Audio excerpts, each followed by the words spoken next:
Listen to me carefully, because what I'm about to say is going to sting. It's going to cut straight through the lies you've been fed since the day you were born. The world doesn't care about your excuses. It doesn't care about your feelings. It doesn't care about your dreams if you don't have the courage to get up and chase them. And as a man, yes, as a man, it's your responsibility to face this reality head on. No one is coming to save you. No handouts, no miracle. No sympathy strong enough to lift you out of weakness. You either build yourself, or you die as nobody. That's the truth, and deep inside, you already know it. The death of the boy is not marked by candles on a cake, a driver's license, or the number of years you've lived. The death of the boy is an internal funeral, a moment of truth when you bury every trace of weakness, every excuse, every lazy thought that keeps you soft. A boy looks for someone else to carry his load. A boy blames his parents, his teachers, the system, the economy, anyone but himself. But there comes a point where you realize the boy inside you is your greatest enemy. And if you want to rise, if you want to build, if you want to conquer, you must kill him. You have to look in the mirror and admit the truth. That soft version of you, the one who hides from responsibility, who avoids pain, who wants everything handed to him, is destroying your future. That boy is the reason you wake up late, waste time, fall behind, and settle for less than you're capable of. That boy is the reason your dreams never move from your mind into reality. The world has no respect for the boy. The world eats him alive, the world tramples him, laughs at him, forgets him. But the man is remembered. To kill the boy, you must embrace pain. You must choose the path of discomfort, the road of sacrifice, the weight of responsibility. It means doing what you don't want to do because it must be done. It means pushing when your body screams to stop. It means standing firm when everyone else runs. It means cutting off distractions, walking away from weak company, and facing life head on. The death of the boy is not a gentle process, it's violent. It's waking up one day and saying, no more excuses, no more weakness, no more hiding. It's the day you stop asking and start taking. Every man you admire, every man who built something worth remembering, buried the boy inside him long before he ever saw success. He took that soft, fragile version of himself and laid him to rest. He rose as a man forged in struggle, disciplined by pain, hardened by responsibility. The boy wants comfort, but the man wants greatness. The boy seeks validation, but the man commands respect. The boy waits for the right time, but the man knows the right time is now. The death of the boy is not the end, it's the beginning. It's the first step to freedom, to power, to purpose. When you kill the boy, you are reborn into the man you were always meant to be. And until that day comes, you will never taste the life you deserve. So bury the boy, let him die today, and rise unshaken, unstoppable, undeniable, as a man. The burden of responsibility is the weight that separates men from boys. It's heavy, it's relentless, and it doesn't care whether you feel ready to carry it or not. A boy runs from responsibility, hides from it, prays someone else will pick it up for him. A man understands that his worth, his identity, his very existence is measured by how much responsibility he can shoulder and how unbreakable he remains while carrying it. Life doesn't reward the man who avoids responsibility. It crushes him, but it honors the man who stands tall and says, "Give it to me, I'll carry it." Responsibility means waking up when you don't want to. It means working when your body aches, when your mind screams to quit, when everything in you longs for comfort. It means holding yourself accountable for your failures instead of blaming the world. When something falls apart, you don't point fingers, you look in the mirror. A man says, "If it went wrong, I'll fix it. If it's broken, I'll rebuild it. If it's impossible, I'll find a way." That mindset is the foundation of strength. Responsibility is not something to fear, it's the fire that forges greatness. People will depend on you, your family, your future children, your brothers, your community.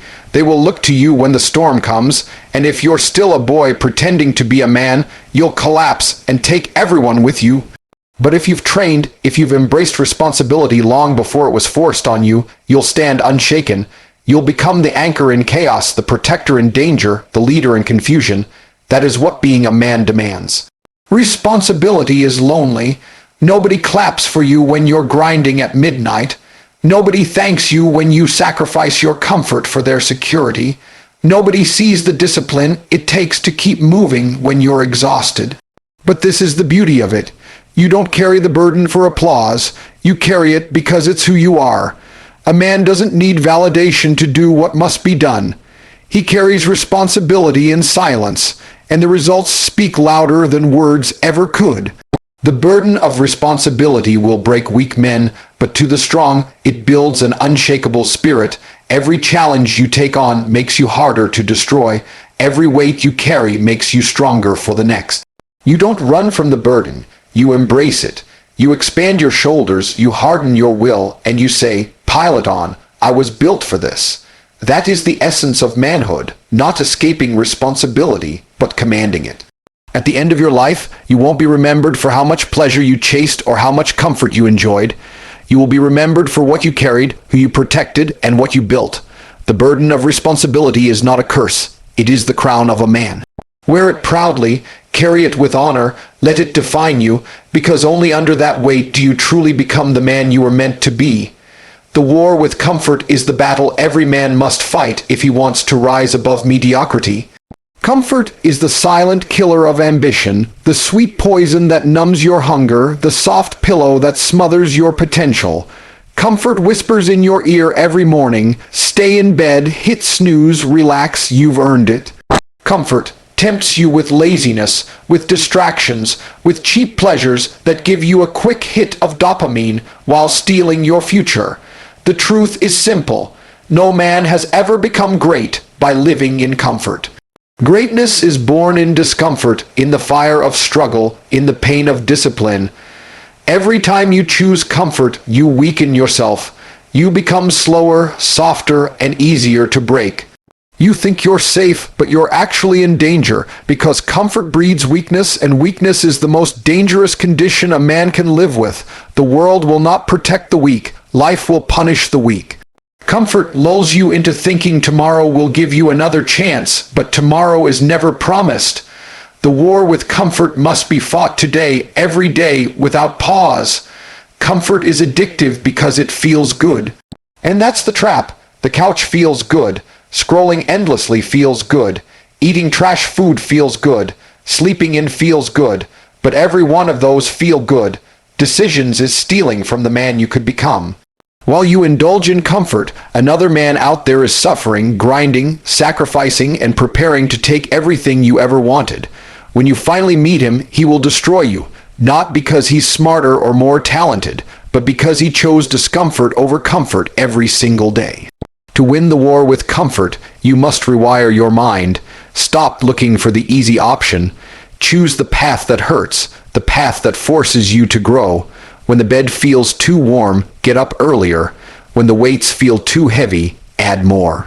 When your lungs burn, keep running. When your body wants to quit, push harder. Discomfort must become your new normal. The pain you endure today is the armor you wear tomorrow. Every sacrifice you make adds steel to your character. The war with comfort is not fought once. It is endless. You will fight it every morning when the alarm rings, every evening when you're tempted to waste time, every weekend when the world tells you to relax while your competition gets ahead. Most men lose this war because they think they can win without discipline. They think they can succeed while being comfortable. They are wrong. Success is never found on the couch, in the warmth, in the safety of ease. Success hides in the cold, in the hunger, in the exhaustion, in the sacrifice. You must declare war on comfort. You must see it as the enemy, not the prize. Comfort will try to lull you into a slow death, but you are a man, and a man is forged in the fire of discomfort. The moment you embrace this war is the moment you set yourself apart from the masses.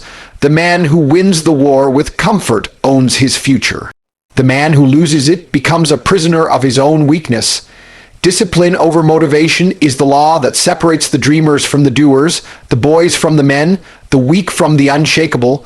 Motivation is fragile. It's a spark, a rush of energy that comes and goes. One day you feel unstoppable, the next day you feel like doing nothing, and if you build your life on motivation, you'll collapse every time the fire fades. Discipline is different. Discipline is the steel backbone that carries you when every feeling, every emotion, every ounce of motivation has disappeared. Discipline doesn't care how you feel. Discipline doesn't wait for the right mood. Discipline doesn't negotiate, it executes. Boys wait for motivation to knock on their door. They scroll through videos, podcasts, or quotes, hoping to feel inspired. Men don't wait for feelings, they act. They know the body obeys the mind, and the mind obeys discipline. You don't need to feel like training to go to the gym. You don't need to feel like working to finish your tasks. You don't need to feel ready to start building your empire. You just do it because the man you're becoming demands it. Discipline is freedom because once you've mastered it, you're no longer a slave to your moods or emotions. Motivation might get you started, but it's discipline that keeps you moving when the road stretches long and hard. Think about the man who wants to transform his body. Motivation makes him buy the gym membership, but it's discipline that gets him there at 6 a.m. when the bed feels warm and the world is asleep. Think about the man who wants to build wealth. Motivation makes him read the book or watch the video, but it's discipline that makes him grind through long nights of work, rejection, and sacrifice. Every empire you've ever admired, every champion you've ever respected, every leader who left a legacy, they didn't rely on fleeting motivation. They lived and breathed discipline. Discipline is painful, and that's why most people avoid it. It demands sacrifice. It forces you to say no when everyone else is saying yes. It strips away comfort, excuses, and weakness. But in that pain lies power. Every time you choose discipline over motivation, you strengthen your will, your resolve, your character. You train your mind to obey you instead of being a prisoner of your emotions. That's what makes you dangerous in a world full of weak men. That's what makes you reliable, powerful, and unstoppable. Understand this: motivation will leave you, it will betray you, it will vanish when you need it most. But discipline will never abandon you. Discipline will drag you through the mud, carry you across the battlefield, and keep you moving long after everyone else has quit. The man who chooses discipline over motivation doesn't just win once, he wins for life. Because no matter what the circumstances, no matter what the feelings, no matter what the temptations, he will always do what must be done, and that is the essence of becoming a man. Legacy beyond life is the final measure of a man. One day, your heart will stop beating, your voice will go silent, your body will turn to dust, and when that happens, the only thing left will be your legacy. The money you made, the cars you drove, the nights you partied, none of it will matter if it dies with you. What matters is what you built that outlives you. What matters is the impact you leave behind, the mark you carve into this world, the memory people carry when they speak your name. A boy thinks only of today, of pleasure, of the next distraction. A man thinks of eternity. He builds not just for himself, but for generations. Legacy is not about fame. It's not about millions of strangers chanting your name. Legacy is about the people whose lives you touched, the foundations you laid, the strength you passed on. Did you protect your family? Did you inspire your brothers? Did you raise your children into warriors who will carry your bloodline forward with pride? Did you leave behind something that proves you were here, that you fought, that you mattered? Legacy is proof of manhood. Weak men leave nothing. Strong men leave fire burning long after they're gone. Building a legacy requires sacrifice. It demands that you live with purpose, not just impulse. You must reject the easy life and build something eternal. Every day you waste in comfort, every excuse you make, every opportunity you ignore, you steal from your own legacy, because when death comes, and it will, you won't get to bargain for more time. You won't get to rewrite your story. The story you write with your actions today becomes the story the world remembers tomorrow. That should terrify you, and it should motivate you. Ask yourself right now, if I died tonight, what would people say about me? Would they say I wasted my potential, that I lived as a coward, that I never gave more than the bare minimum? Or would they say I was a man of strength, discipline, and honor? Would they say I left behind lessons, values, and power that others can live by? That answer is not written by chance. It's written by your daily actions. Legacy beyond life doesn't require perfection. It requires persistence. You don't need to change the entire world, but you must change your world. Be the man who breaks the chains of weakness in his bloodline. Be the man who creates wealth, discipline, and strength where none existed before. Be the man who shifts the standard so high that generations after you are forced to rise to meet it. That is how legacies are built, not in talk but in action. You will not live forever, but your influence can, and that is the ultimate victory. To know that when your body is gone, your name still commands respect, your lessons still guide, your presence is still felt. That is legacy beyond life, that is immortality, that is what it means to truly be a man. So now you know, the boy inside you has to die, the weight of responsibility has to be embraced. The war with comfort has to be fought every single day. Discipline has to replace motivation, and your eyes must be fixed on building a legacy that outlives your very heartbeat. This is not theory. This is not fantasy. This is the reality of manhood. The world does not hand crowns to the weak, the lazy, or the comfortable. The world bows only to those who suffer, who rise, who refuse to quit. You are not here to be average. You are not here to be another nameless man swallowed by mediocrity. You are here to stand tall, to walk into pain, to carry burdens so heavy they would break others, and to keep going until your name means something. Every second you waste, every excuse you make, every time you choose weakness, you kill the man you were meant to become.